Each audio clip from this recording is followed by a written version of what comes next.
So coming up on today's show, I'm going to dive deep into my loveless marriage with NBA 2K. I'm going to react to the upcoming movie trailer, Dragon Ball Super Hero. And is it too late for the Avatar 2 movie? We're going to talk about all this and more on this episode of the Pro Nerd Report.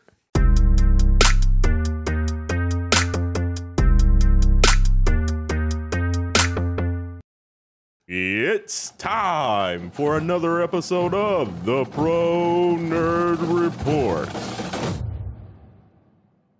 So, ladies and gentlemen, I'm Sebastian, your host, and this is the Pro Nerd Report, the premier podcast where once a week we talk about all the cool nerdy shit you need to know about. You can find this on youtube.com on the New Factions game site, as well as all podcast services. If you want to support the show, as well as get the show a day early and get the show ad-free, you can do so by becoming a Patreon producer at patreon.com/thepronerdreport. Thanks for listening. So let's get started with one of our traditions here on the Pro Nerd Report. We have a weekly award show called the Nerdtacular Awards. Let me break down what that is. So this is where we highlight the dopest nerd content that you need to check out or something that stood out this week. And this week's winner of the Nerdtacular Awards is the indie game Bloodroots. And before you say it, I know my ass is hella late to the party, but I recently played this game for the first time and I was absolutely blown away. I'm talking about like straight hooked. So, for those of you who are late to the party just like I was, Bloodroots is an indie game made by Paper Cult Studios. This game is dope as hell, man. I'm not fronting. It's a one-hit kill, die, and retry murder ballet. Try saying that 3 times fast. This is like Hotline Miami, but with much faster gameplay and a lot more gore. The game is an absolute blast to play, and it tells a really solid story as well. It's a solid revenge kind of Western meets like John Wick kind of story, and I'm all here for it. I love how there's not a predetermined way of beating a level. Like, you can go into a level and depending on the way you want to play it, whether or not you want to use more melee-based weapons or maybe you want to pick up weapons from this side of the map, you can absolutely do so. Almost anything in a level is a weapon, and it allows the player to beat the level in so many ways. That's a dope concept. So I played this game on Xbox Game Pass, and I'd highly recommend you check this one out. Bloodroots is an absolutely dope game. Definitely check this one out, and it's well deserving of our award this week. So shout out to Bloodroots for winning the Nerdtacular Award of the week. Topic number 1.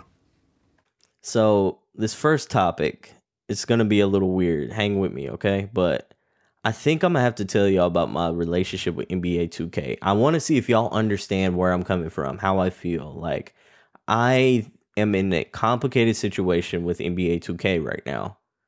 So, real talk, I honestly wonder if I'm tripping or if I'm alone in this feeling.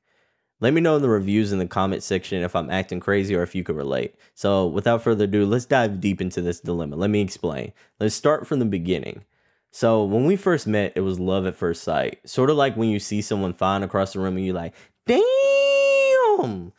NBA 2K11 was the first 2K game that I've ever played. And it was a game that spoke to me on so many levels. I was enamored with the smooth gameplay. The robust association mode was everything that I love about sports games, because I love a solid franchise mode. And it had this really cool feature where you can relive some of MJ's greatest moments in the Jordan Challenge mode. So just taking a step back here, that gameplay back in the day was fire, absolutely amazing. And it was like 3 levels above what I was playing on NBA Live. And I think that's really saying something, because like back then, NBA Live was a solid game. It got a bad rap towards the end, and for good reason. Like, it just wasn't on the level of NBA 2K, but like, back then, like NBA Live and NBA March Madness, they were good games. They were like solid basketball games. But that just shows you how good NBA 2K was, especially NBA 2K11 was. Like, it was 3 levels higher. I feel like the rest of the games were just average, and like NBA 2K back then was like a Super Saiyan. Like, it was a level above everything else, just leagues above everything else. So now that you know how we met, let's skip to the present. It's 2022 and the Boo Thing and I are still together. I play every year's 2K like clockwork. The relationship is there, but something has been different lately. The vibe is off, and I think it's me more so than anything else. We want different things now. Like NBA 2K has added microtransactions. Like my team is low-key a casino, and the modern NBA 2K games feel like Grand Theft Auto Light, especially the My Career mode. When they first introduced like the My Career concept, it was solely about basketball. It was about getting better. It was about you handling and managing like this RPG basketball game and making the best character you could by hustling and grinding. Now it's very much something different. You might think I'm acting extra. You might think like, oh, it's just modernized now. No, man, this is completely different. Like My Career mode used to be solely about basketball. This shit is completely different now. Like, for all you people who think I'm exaggerating, bro, you can get a whole ass tiger in this year's My City edition in My Career mode. Bruh, they got Jake from State Farm in this damn game. Like a good neighbor, State Farm is their looking ass in this game. Like, My Career mode is completely different now. What was once the dopest career mode is now less about the traditional game of basketball and more what you can do outside of the court. Yeah, it's different. Like, you can skateboard, you can play pickup games, you can explore the city, you can be a rapper or a fashion guru, you can even meet Jake from State Farm. This shit is not what we wanted. This is different from the 2K we fell in love with, or especially what I fell in love with. And this is great for some players. And I know what you're saying. If you don't like it, don't play it. This is great for some players. I get that. However, the modern day NBA 2K makes us OG 2K gamers feel like grouchy old men fantasizing about the good old days. And let's be real, the franchise mode in NBA 2K22 was done insanely dirty. And I get it, long gone are the days when the franchise mode was the primary focus. I get it, that's not the focus anymore. It's all about what can make that microtransaction money. It's all about the VCs now. However, the only real additions to the franchise mode overall was that they added the play-in tournament and they expanded the staff positions. You can now hire lots of scouts, assistant coaches, and front office gurus to give your team an edge. The rest of the mode has relatively been copy and paste from the previous years. Man, just show this mode some love for us OG 2K gamers, please, man. This is the only game mode in the entire game that's not littered with microtransactions, and it's blatantly obvious that that's the reason why this mode is being neglected. Don't change that. I don't want microtransactions on this mode, but man, you can definitely see where the priority is. To make matters worse, 2K made it hard to play with friends online. You can't pick how long the quarters are or how difficult the games are going to be. Like, you're locked into that standard difficulty. You're also locked into 5-minute quarters on the default pro difficulty. That's insanely crazy. Like, for a player who wants a challenge, for a player who wants to play on Hall of Fame mode, you can't do that. That's a step backwards, to be honest. And again, I get it. Like, many of you are probably saying, well, if you don't like it, don't buy it. But man, that's the problem. I still love NBA 2K. I still love it for the same old franchise mode that I just play hours and hours on. Like, I still love it for its insanely good basketball gameplay and the presentation. I absolutely love the way like everything looks. The game on the court is immaculate. The shooting feels better than ever. 2K22 rewards great and open shots and punishes you for taking low IQ shots. That's something I've been wanting in the game for years, and they've given that to us. The defense is on another level. You can't just drive and spam the pick and roll like you could in the previous years. Like, you will get punished for that. Like, the fatigue is also a factor in the game now. Like, I think that's a smart addition. They have legitimately made a game where you have to play the game smarter, like where your IQ with basketball, where your basketball savvy comes into play. And I love that. Like, as a basketball fan, that's what I want. The on-court gameplay is also amazing, astonishingly good, and reminds me why I fell in love with this franchise every time I play it. It's just like some marriages, to be honest. I stick around clinging to the bright spots that are left. So that's why I can't quit. Like, I'd quit if there was a better basketball simulation game around. Hell, there currently isn't a mainstream basketball game other than NBA 2K. So that's why I feel like I'm trapped in a loveless marriage, because I absolutely love playing realistic basketball simulation games, and this is the only one in the market. So it's either stick around and accept NBA 2K for what it is, which is basically a online casino, a my career mode that now wants to pump you for every dollar it can just so your character can become good, or I have to quit basketball games altogether. And that's the choice that I'm left with. So for now, sadly, this basketball gamer is stuck in this one-sided love story. Sorry, ladies and gentlemen, if that got too depressing. I just have so many real feelings when it comes to basketball games and, NBA 2K overall. So let me know again if I'm tripping or if I am validated in my feelings. Like, do you feel the same way, or do you think like I just need to get over it and just deal with it?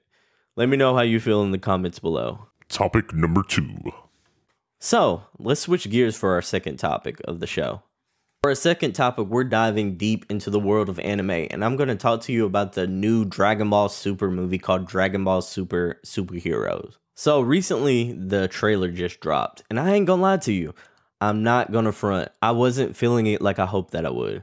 I was hoping that this was gonna be like a banger, I was hoping this was going to be similar to like the last movie with Broly. I thought that movie was fantastic. I thought the action was crisp. I thought everything about that movie was like, let's fucking go. This is the Dragon Ball Z movie or Dragon Ball Super movie that I want. And so let's fast forward into like my trailer reactions with Super Hero. I didn't feel like it really nailed the aesthetic of like the modern day Dragon Ball Super show or like the modern day movies. And I'm an OG Dragon Ball fan. Like I grew up watching Dragon Ball Z, and for me growing up, like I watched that shit every day like it was clockwork. I used to play the Dragon Ball Z Budokai game so much that I had all the characters memorized. I'm talking about all the combos. I was legit problem in that game. You played me back in the day, that was yo ass.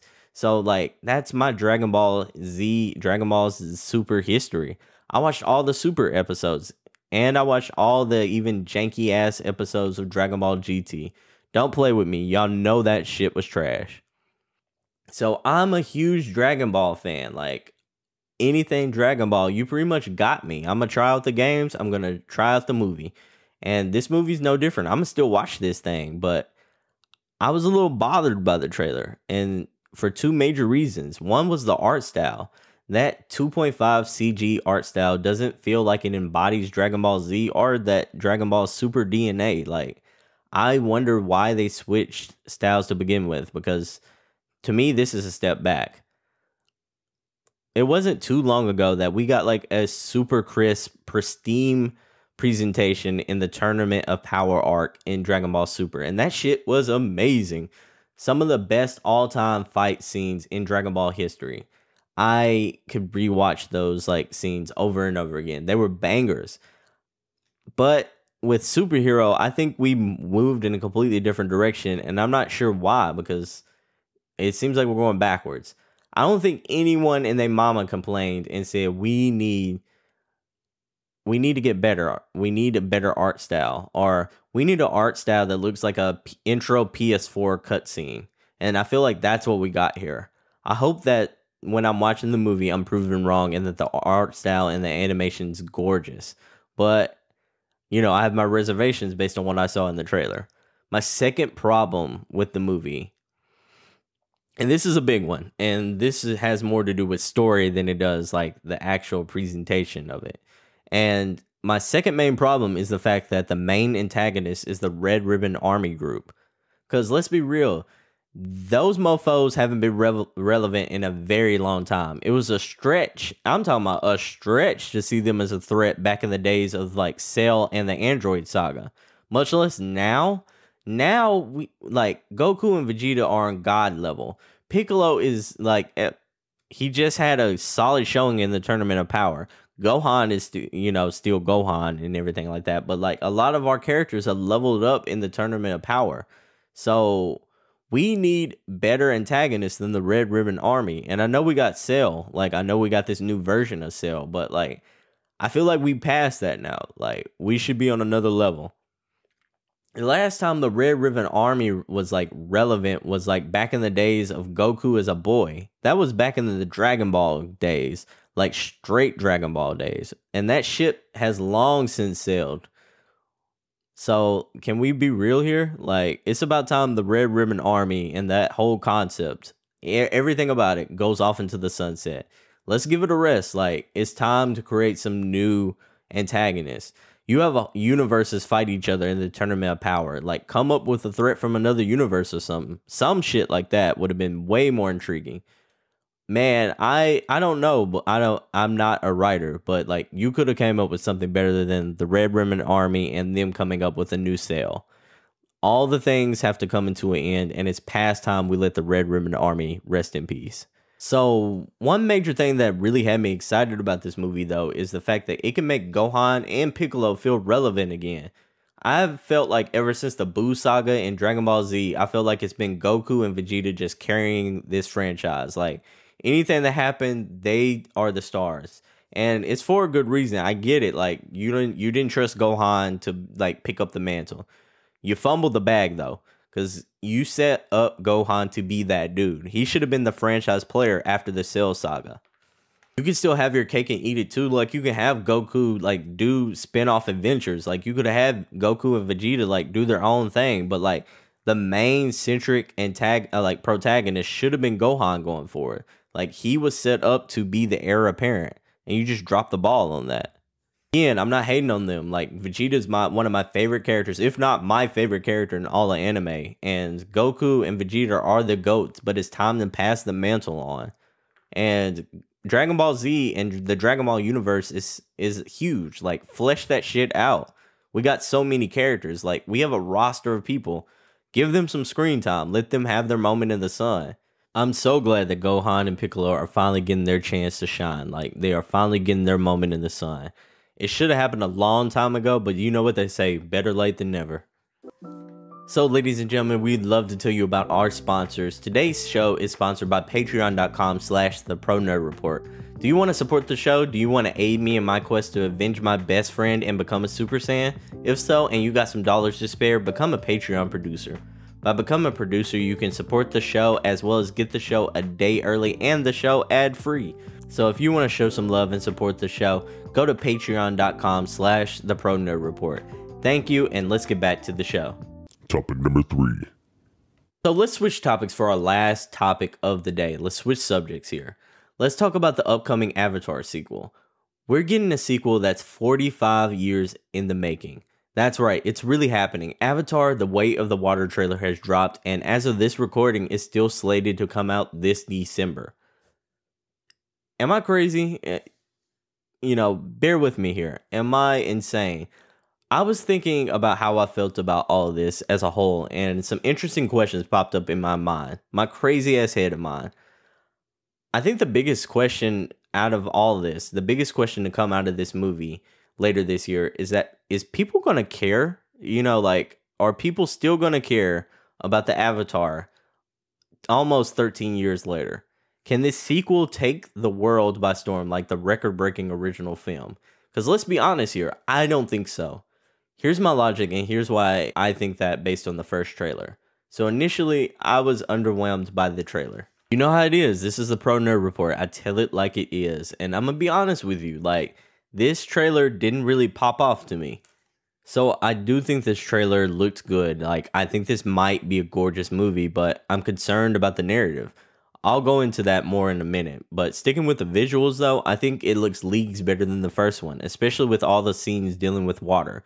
I wonder, though, and hear me out here. I'm concerned that this won't be the visual showcase in 2022 like it was back in 2009. I remember back in 2009, I was a senior in high school back then. Everyone wanted to see the first Avatar movie largely around the hype surrounding it.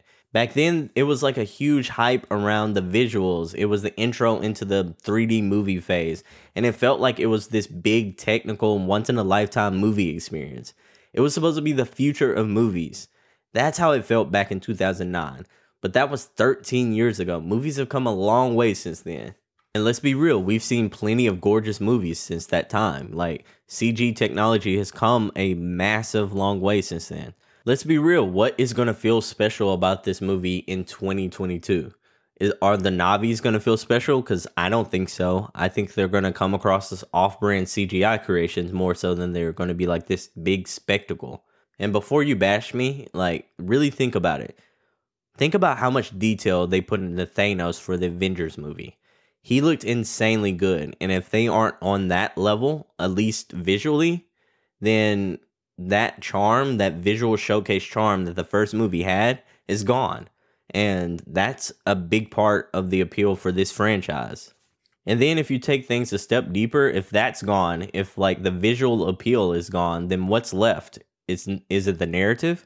Because let's be real again. Nobody was impressed with the story in the first movie. Nobody. I'm serious. Nobody was impressed with the story of the Avatar because we had seen it already. We seen a better version of it in the Pocahontas movie. Disney did this shit so much better. The narrative of the first movie felt like a lesser version of Pocahontas. So I think it's safe to say there won't be, or at least like we're not expecting there to be like a big narrative showcase in the second movie. I'm not expecting this to have like a deep kick-ass story. And I think if you are expecting that, like you need to go back and watch the first one. It could be just me though. This is my reaction to what I saw based on the first trailer and then based on what I saw in the first movie. I honestly think this movie has a big uphill battle, and I don't think it's going to reach the heights of the first movie financially either. The first trailer was underwhelming. I'm not going to front with you. But maybe I'm wrong. Maybe I'm tripping, and maybe the world sees this as like, oh my god, the Avatar is actually coming back. Maybe the world is hyped for it. Maybe I've talked to a couple of friends of mine, and they were actually excited about it. But then again, I'm looking at them, and I'm like, y'all suspect with your movie taste. So I'm not really sure if they are like indicative of what most of society is thinking, or if I'm on the right side of this. But then again, maybe I'm wrong, and the Avatar 2 comes out and it takes over the world like the first movie did. Again, maybe I'm wrong and Avatar 2 takes over the world like the first movie did. I doubt it, but then again, let's look at history. Top Gun 2 just ruled the summer box office and crossed $1 billion globally. Like, that's insane. And that was a sequel 36 years after the original one. That was 36 years later. So if Top Gun 2 can do that, who's to say that Avatar 2 won't come out this December and take the world by storm just like the first movie did? I mean, maybe I'm wrong. We'll see this December though. So that's it for today's show. And if you're watching via YouTube on the New Faction Games channel, thank you so much for watching. And if you're listening on podcast services, thank you so much for listening. If you like what you heard today, please leave a comment and leave a dope review. We love to see those. This has been the Pro Nerd Report. It releases every single week, and we bring you the dopest topics in the nerd community. This is your host, Sebastian, signing out. We thank you for joining us, and we hope to catch you in the next one. Holla at your boy later. Peace out, y'all.